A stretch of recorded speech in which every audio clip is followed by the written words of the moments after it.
Here's your village's forecast from the VNN Weather Team, presented by Sunshine Air Conditioning and Electrical. Here's meteorologist Ashley Baylor.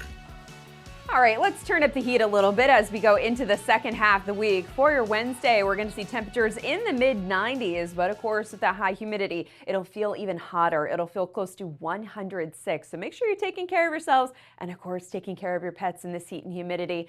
Most of the day will feature a mix of sun and clouds, and I really, kind of thought about, do I take out this lightning bolt or not? But I'm going to keep it in there because it is the middle of summer in Central Florida, and even though it looks like it's going to be a mostly dry day, we do run the risk for possibly a stray thundershower going into the afternoon. Unfortunately, as the temperatures come up, the breeze backs down. Winds will be out of the south at only 5 to 10 miles per hour as we go into your Wednesday. Now let's talk about our beach forecast. I don't talk about this very much, but with Tropical Storm Bertha spinning out in the Gulf, this is something that I want to bring up. If you are going to be heading to Clearwater Beach or Siesta Key Beach, be aware that with Bertha churning up the water, it is going to increase the risk of rip currents and it's going to make the surf quite rough. And that's not just for the Gulf Coast, basically, from Clearwater Beach and Point South, but all the way stretching into the Panhandle. So please be very careful if you're going to our Gulf Coast beaches.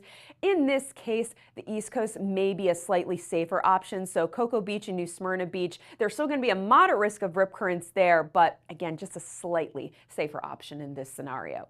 All right, let's talk about Wednesday night. Temperatures are going to drop into the mid-70s. We will have scatter clouds. It's going to stay muggy, so keep those fans and air conditioners going. Now, Thursday, temperatures are going to be back in the mid-90s. We'll have scatter clouds, chance for a spot thunder shower. Once again, with the high humidity, it'll feel close to 106. So certainly be taking those breaks in the shade or air-conditioned areas, especially if you're out on the golf course. Maybe park your golf cart under a nice shady tree for a few minutes. Or if you're out on the pickleball court, definitely stay hydrated. If you have to go indoors, do so. Again, that's why I emphasize taking care of yourselves. And for some people, this may be their first summer in Central Florida dealing with this uncomfortable heat.